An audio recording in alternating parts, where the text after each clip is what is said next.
बैठिए।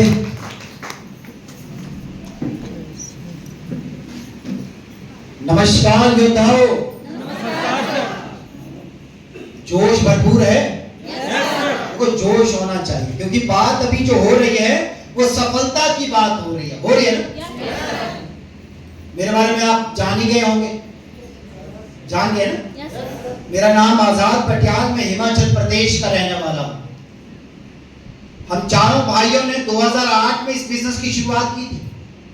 हमें भी आप ही की तरह, कई लोग जो यहाँ आए हैं नए हैं, हमें भी आप ही की तरह देखने का मौका मिला था। लेकिन कहीं ना कहीं अंदर वो बात लग गई कि यार वाकई यार एक मौका हो सकता है। समझ आया नहीं? एक मौका हो सकता है कि हमारी भी जिंदगी बदल जाए। समझ आया क्या? कुछ लोगों को यहां लग रहा है कुछ लोगों की बातों से कि यार हो सकता है कि मेरी जिंदगी भी बदल जाए, लेकिन कुछ लोगों को बातें सिर्फ बातें लग रही है और उन्हें वो बातें हो सकता है मजाक भी लगे। समझ आया नहीं? Yes sir. तो इससे जुड़ी मैं आपको एक छोटी सी कहानी सुनाना चाहता हूं। सुनना चाहेंगे? Yes sir. पक्का सुनना चाहेंगे? Yes sir. कितने लोग सुनना चाहेंगे? कहानियां तो मजेदार होती है, सभी को मजा आता है कि नहीं आता है? एक बार क्या हुआ, जैसे तालाब है ना, आपके यहाँ पे बहुत तालाब पाए जाते हैं, तो ऐसा ही तालाब था और तालाब के किनारे एक पेड़ था और उस पेड़ में एक बंदर और एक बंदरिया बैठे थे। कौन बैठे थे? एक बंदर और एक बंदरिया बैठे। समझ आया क्या? अब उसी वक्त आकाशवाणी हुई। आकाशवाणी कुछ ऐसी हुई कि ये कहा गया कि जो अभी इसी वक्त इस तालाब में कूदेगा और जो अपने मन की कोई मुराद मांगेगा, मन की कोई इच्छा मांगेगा, वो उसका पूरा हो जाएगा। जैसे ही ये भविष्यवाणी हुई, जैसे ये आकाशवाणी हुई, जैसे ही ये बात पता चली बंदर और बंदरिया को, तो बंदरिया ने ना आओ देखा ना ताव देखा, सीधा छलांग लगा दी। कहां? तालाब में। और मन ही मन बंदरिया ने मांगा कि मैं बहुत सुंदर ऐश्वर्या राय जैसी दिखूं। कैसी दिखूं? ऐश्वर्या राय की तरह सुंदर दिखूं। तो जैसे ही वो बाहर निकली, देखा उसका रंग बदल चुका था, उसका रूप बदल चुका था। वो बंदरिया से एक इंसान के रूप में आ चुकी थी। वो चारों तरफ देखने लगी कि मेरे साथ तो बंदर भी था, उसे ढूंढ रही है, कहां गया? तो उसने देखा यार वो बंदर तो कहीं टहनी पे बैठा हुआ है। फिर उसने बंदर से पूछा, अरे भाई जब आकाशवाणी हुई तो तू कूदा क्यों नहीं? तो बंदर ने कहा मुझे डर लगा, मुझे लगा ये हो सकता है ये तो सिर्फ मजाक हो और इसी डर में मैं कूदा नहीं। अब सोच के देखिए मजाक किसका बना, बंदर का या बंदरिया का? किसका बना? बंदर का। तो ऐसे बंदर नहीं बनना। समझ आया क्या?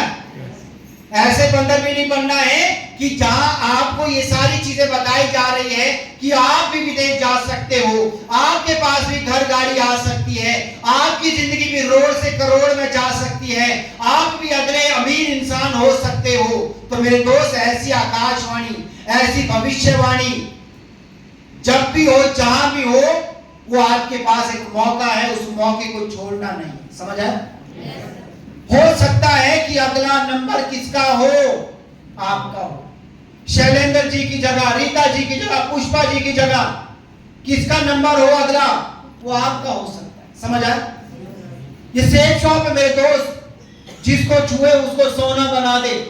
मैं पिछले 16 साल से इस बिजनेस में, 16 साल से इस कंपनी के अंदर बदलाव देख रहा हूं।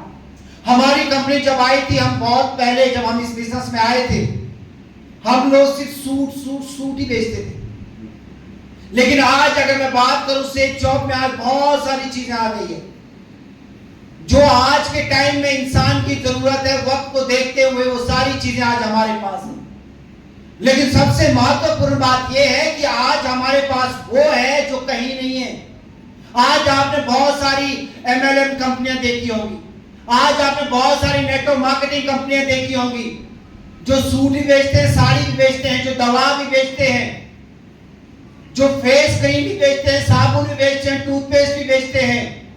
हमारी कंपनी ये सारी चीजें तो बेचती है, लेकिन हमारे पास में कुछ चीजें ऐसी है जो कोई दुनिया की और MLM कंपनी या नेटवर्क मार्केटिंग कंपनी नहीं बेचती है। मालूम है ना कौन सी चीज? वो है श्रीमद् भागवत गीता, वो है संपूर्ण हनुमान, वो है संपूर्ण रामायण। ऐसे पवित्र ग्रंथ जो आज के टाइम में हिंदुस्तान के हर घर तक पहुंच रहे हैं, और हमें गर्व होता है कि आज हमारी कंपनी ने ऐसे पवित्र चीजें लाई है जहां से हम पैसा तो कमाएंगे ही, लेकिन पैसे के साथ साथ अच्छे संस्कार भी मिलेंगे ना? मिलेंगे ना?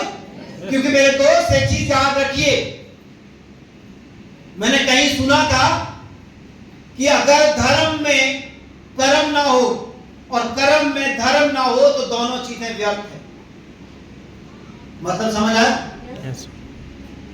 कुछ लोग सिर्फ धार्मिक होते हैं, वो सिर्फ भगवान की पूजा अर्चना करते हैं, कर्म नहीं करते, तो उनको भी कुछ नहीं मिलता। समझ आ गया? कुछ लोग सिर्फ कर्म करते हैं, धर्म नहीं करते, उन्हें भी कुछ नहीं मिलता। समझ आ गया? तो याद रखिए, धर्म कर्म दोनों साथ साथ चलते रहना चाहिए। समझ आ गया? साथ साथ चलते रहना चाहिए। तो मेरे दोस्त याद रखो कि आज आपके पास में ऐसी पवित्र चीजें हैं, आज आपके पास में ऐसी ऐसी चीजें हैं जो एक अच्छा संस्कार आपके परिवार में, घर परिवार में लाएंगे। समझ आया क्या? अगर संस्कार अच्छे होंगे तो परिवार अच्छा होगा, अगर संस्कार अच्छे नहीं होंगे तो परिवार को बिखरने में भी ज्यादा समय नहीं लगेगा। तो हमारी ये खुशनसीबी है कि आज हमारी कंपनी इतने बेहतरीन प्रोडक्ट के साथ आई है जो कि आज घर घर की जरूरत है, और मुझे पूरा यकीन है कि आज इस छत्तीसगढ़ की पावन धरती पे, कहते हैं ना कि छत्तीसगढ़िया सबसे बड़ी, क्या कहते हैं मालूम है ना? छत्तीसगढ़िया सबसे बढ़िया। अब हड़िया में मत चल जाना, बढ़िया में ही रहना। समझ आया क्या? बढ़िया में ही रहना मेरे दोस्त। और यही चीज आपको आज यहां से लेकर जानी है। मैं तो बड़ा खुश हूं आज छत्तीसगढ़ में मैं जब आया, मैं बहुत खुश हूं क्योंकि ऐसी अचीवमेंट आज मुझे देखने को मिली। मैं पिछले तकरीबन 4, 5, 6 सालों से आ रहा हूं, लेकिन आज जो मुझे अचीवमेंट मिली कि मैं 3 थाईलैंड अचीवर से मिला हूं यार।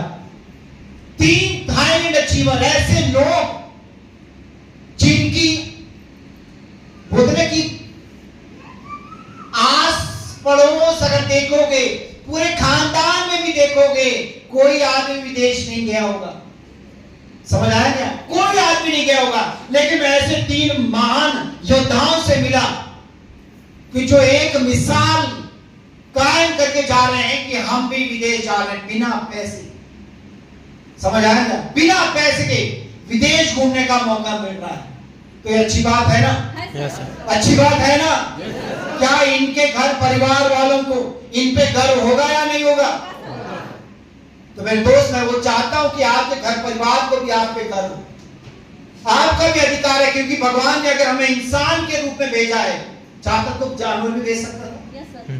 समझ आ रहे हैं आप? तो अगर इंसान भेजा है तो किसी मकसद के साथ भेजा होगा ना? समझ आया क्या? एक मकसद के साथ भेजा है कि तू जा, धरती पे जा, तुझे कुछ करना है, तुझे ऐसे नहीं मरना है, तुझे कुछ करना है, अपने परिवार के लिए कुछ करना है, अपने समाज के लिए कुछ करना है, अपने प्रदेश के लिए कुछ करना है, अपने देश के लिए कुछ करना है। करोगे? करोगे ना? करना पड़ेगा मेरे दोस्त।